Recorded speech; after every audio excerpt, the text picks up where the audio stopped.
नमस्ते देवरिया, मैं विकास कुमार और आप देखना शुरू कर दिए हैं पूर्वांचल न्यूज़ देवरिया। मेरे देश की धरती सोना उगले उगले हीरे मोती, मेरे देश की धरती। तो आप देख सकते हैं कि हमारे पीछे ये जो तालाब दिख रहा है लगभग ये 5-6 कट्ठे में है। इसमें मोती की खेती किया गया है। जब भी हम आपको बताए हैं कि मेरे देश की धरती सोना उगले उगले हीरे मोती, तो हमारा देवरिया एक ऐसा डिस्ट्रिक्ट है जहां मोती की खेती किया जा रहा है।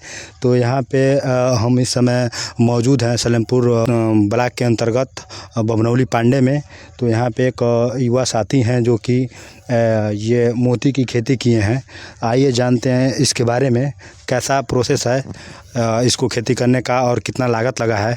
तो बने सर, सबसे पहले हमारे चैनल में आपका स्वागत है। जी, आपका भी बहुत बहुत स्वागत है। आपको नमस्कार है। आपके सभी दर्शकों का मैं हार्दिक अभिनंदन करता हूं, नमस्कार करता हूं। जी धन्यवाद। सर, क्या नाम है आपका? मेरा नाम धर्मराज पांडे है जी, और मैं बभनौली गांव का निवासी। ये सलेमपुर ब्लॉक के अंतर्गत है। जी, ब्लॉक सलेमपुर के अंतर्गत। मैं जानना चाहूँगा कि आप क्या करते हैं? मैं अभी कमर्शियल खेती का ही कार्य करता हूं। इसके पहले अभी तो फिलहाल में कमर्शियल खेती कर रहे हैं। इसके पहले आप क्या करते थे? इसके पहले मैं चूँकि ICSE बोर्ड से मेरी पढ़ाई हुई है और मैं इंटरमीडिएट CBSE बोर्ड से हूँ। ग्रेजुएशन में अपना इंग्लिश से किया हूँ DDU यूनिवर्सिटी से, और मैं पोस्ट ग्रेजुएट भी हूँ इंग्लिश से। तो इसके पहले मैं अध्यापन का कार्य करता था। मैं प्राइवेट विद्यालयों में पढ़ाता था और वहाँ से मेरा एक जर्नी शुरू हुआ सामाजिक कार्य के लिए, और उसके बाद आज यहाँ पे हम हैं।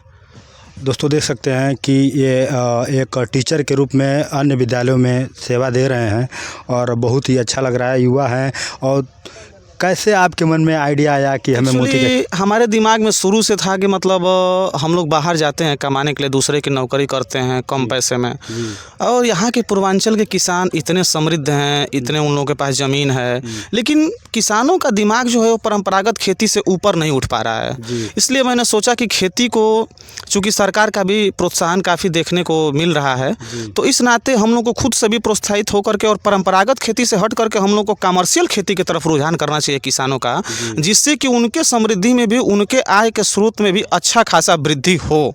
क्योंकि किसानों के आय की वृद्धि के लिए बार बार सरकारें भी बात कर रही हैं कि 2 गुना करेंगे, 4 गुना करेंगे, परंतु जब तक किसान तैयार नहीं होंगे उसके लिए तब तक कोई कुछ नहीं कर पाएगा। इसलिए अगर किसान अपने परंपरागत खेती से हट करके थोड़ा सा अगर कमर्शियल खेती की तरफ अगर जाते हैं तो वो अपने आय को 2 गुना नहीं, वो 4 गुना 5 गुना बढ़ा सकते हैं और समृद्ध हो सकते हैं। इतनी समृद्धि हमारे पूर्वांचल में किसानों के पास है। बस एक कॉन्फिडेंस की ज़रूरत है और थोड़ा सा अगर सरकारी सहयोग मिल जाए तो वो और ज़्यादा मतलब बूस्टअप का काम करेगा। चलिए, कहीं ना कहीं देखा जाए तो वो कॉन्फिडेंस आपके पास है और आपने एक बहुत बड़ा रिस्क लिया है। यहाँ आप देख सकते हैं काफ़ी मतलब कितना एरिया है सर?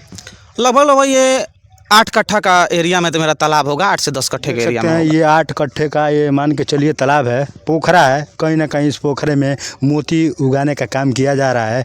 और खुशी की बात एक और है कि इसमें एक तीर से 2 निशाना साधा गया है। नीचे मछलियाँ भी हैं। क्यों सर, सही है? जी, इसमें आप मछली पालन साइड बिजनेस के रूप में मछली पालन भी कर सकते हैं। अभी इसमें थोड़ी मछलियाँ डाली गई हैं इस बार। अगली बार कंपनी से मतलब कांटेक्ट करके उनसे राय लेकर के और मतलब ज़्यादा पैमाने पर मछलियाँ डाली जाएंगी जब तालाब और बड़ा हो जाएगा। खेती किए हैं इस शिप का कहाँ से मतलब ट्रेनिंग लिया है? इसका ट्रेनिंग मैंने उड़ीसा से लिया हुआ है और इसके जानकारी मुझे वहाँ से मिला। 3 शिफ्ट में ट्रेनिंग होता है वहाँ, एक 15 दिन, एक 30 दिन, एक 45 दिन। तो मैं 45 दिन का ट्रेनिंग वहाँ से उड़ीसा से मैंने किया है इसका, और वहाँ करके मैंने इसका जानकारी प्राप्त किया, इसके बारे में, इसके प्रोसेसिंग के बारे में, इसके रखरखाव के बारे में, सारी चीज़ों का जानकारी मैंने प्राप्त किया।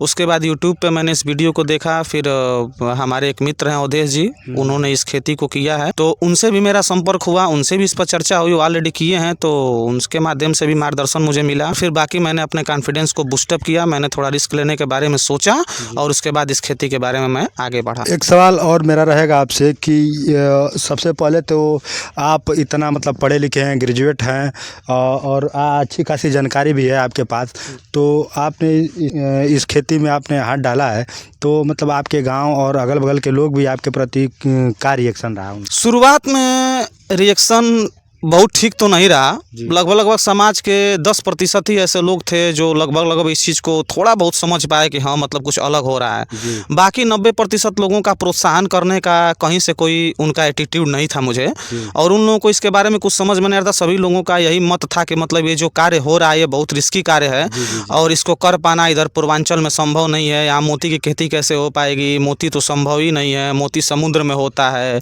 तो उनको कहीं ना कहीं एक शिक्षा का अभाव उनके अंदर है कि वो इसके प्रोसेस को समझ नहीं पाते हैं कि हाँ यहाँ भी मोती की खेती हो सकती है और वो समृद्ध हो सकते हैं। तो परंपरागत कृषि का उनके दिमाग से निकल नहीं रहा है। बहुत सारे लोगों ने हौसला तोड़ने का भी प्रयास किया, कई तरह की बातें हुई, लेकिन मेरा हौसला टूटा नहीं। मैं अपने कॉन्फिडेंस पे बिल्कुल एकदम अड़ा रहा, अपने जिद पे अड़ा रहा, और मुझे पूरा विश्वास है कि मैं इस खेती को यहाँ करूँगा और पूर्वांचल के किसानों के लिए मैं एक मिसाल बन के दिखाऊँगा, पूर्वांचल के किसानों का एक जज्बा बन के दिखाऊँगा। और मेरा ये मत है, मेरा ये सोच है कि इस खेती को पूरे पूर्वांचल में किया जाए, सरकार का प्रोत्साहन मिले और हमारे पूर्वांचल के किसान समृद्ध हों, उनके आय को 4 गुना से 5 गुना करने का कार्य किया जाए इसके माध्यम से। बिल्कुल बहुत सही कहा है आपने। कहीं ना कहीं देखा जाए तो अगर रिस्क लिया जाएगा तो कुछ भी हो सकता है। और बहुत समय पहले ये तो समुद्रों में, नदियों में जो कि मोती पाया जाता था, अब चूँकि देखिए वैज्ञानिक तरीके से मोती उगाने का काम कर रहे हैं लोग। तो सर इसमें कहाँ से ये शिप लाए हैं? शिप मेरा कंपनी जो है, जिस कंपनी से मेरा कांटेक्ट हुआ है जी। वो डीआर पल फार्म कंपनी है। उस कंपनी से मेरा कांटेक्ट हुआ है और कांटेक्ट के माध्यम से इस खेती को मैंने किया है। शिप, जहाँ तक शिप की बात है, शिप मेरी कंपनी खुद देती है। शिप वही लोग प्रोवाइड कराते हैं, वही लोग मुहैया कराते हैं, उसका वो लोग पेमेंट लेते हैं, कॉस्ट लेते हैं, और वही लोग उसको लाते हैं, वही लोग सर्जरी कराते हैं, उनके टेक्नीशियन आते हैं, वही लोग डलवाते हैं, पूरी जिम्मेदारी उनकी होती है।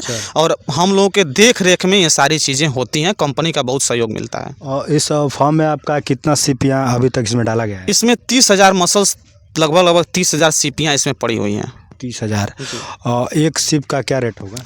लगभग एक सीप का रेट वर्तमान में 45 से 55 रुपये के बीच में आता है, और उसके आगे लगभग 20 से 25 रुपया उसकी कॉस्टिंग आ जाती है 2 साल में, जिसमें कि उसका दवा होता है, उसके फीड्स होते हैं, उसका रखरखाव होता है, तमाम सारी मशीनरियों का उपयोग होता है।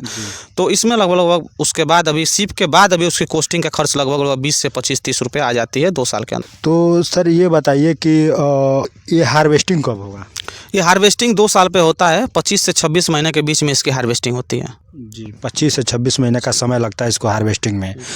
और एक चीज़ और बता हो जाएगा तो इसका मार्केटिंग कैसे करेंगे, कहाँ करेंगे? इसका मार्केटिंग जिस कंपनी के माध्यम से मैंने ये शिप डाला है जी। उसी कंपनी से मेरा एग्रीमेंट है। जितना मेरा माल तैयार होगा वो सारा माल वो कंपनी ही उठाएगी, सारा माल वो कंपनी लेके चली जाएगी। मार्केटिंग के लिए मुझे कहीं भटकना नहीं है, कहीं कोई दिक्कत नहीं है, ना मुझे कहीं जाना है।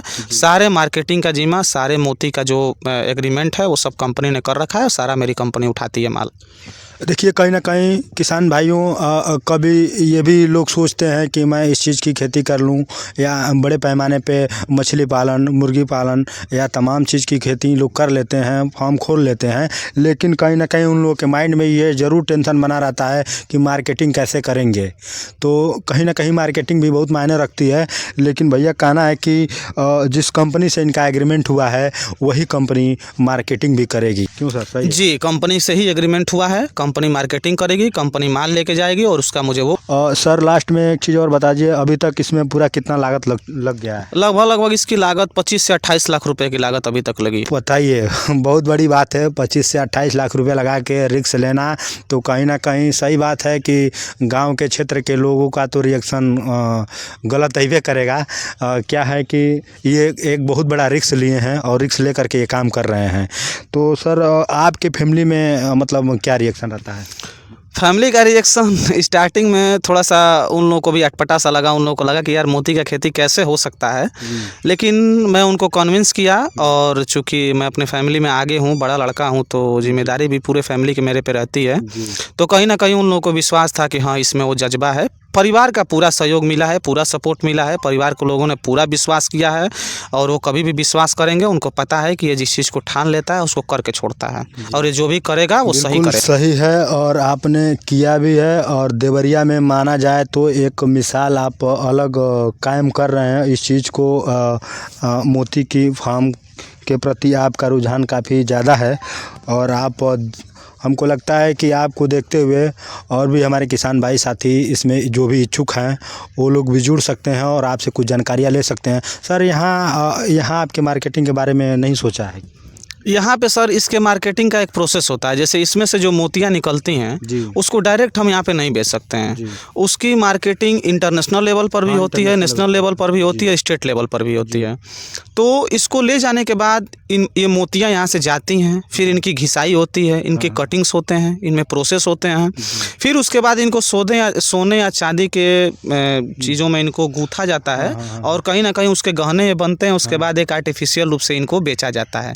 तो यहाँ पे इसको बेचने के लिए एक लंबा प्रोसेस करना पड़ेगा, जिसके लिए अभी हमारा ना मार्केट तैयार है, ना अभी हमारे लोग तैयार हैं जी। तो इसीलिए कंपनी इसको करती है। जैसे आगे इसके कि विषय में सोचा जाए। यहाँ भी तो मान के चलिए जो स्वर्ण लोग हैं वो लोग इसको लहंगा चुनरी में पिरोने के लिए ले लेते हैं, गहने में गूंथने के लिए ले लेते हैं। तो मतलब यहाँ से कोई नहीं आया आपके पास? अभी तक ऐसा कोई भी व्यक्ति यहाँ से मेरे से संपर्क करने के लिए, मोती के लिए नहीं आया है और ना ही अभी कोई ऐसा इस प्रकार का चर्चा अभी किसी से मेरी हुई है। जी। क्योंकि अभी पहली बार निकलने वाला भी है, तो एक बार निकल जाएगा तो फिर उसके बाद देखा जाएगा। हो सकता है कि जानकारी हो तो कोई आए, लेकिन अभी तक ऐसा कोई मतलब खेती के माध्यम से मैं पूर्वांचल के सभी किसानों से आग्रह करता हूं कि एक बार वो हिम्मत करके आगे बढ़ें, वो समृद्धि की तरफ बढ़ें, कमर्शियल फार्मिंग की तरफ बढ़ें, परंपरागत खेती से थोड़ा सा हट करके ज़रूर एक बार रिस्क लेने की कोशिश करें, ताकि उनका आय 2 गुना से 4 गुना 5 गुना हो।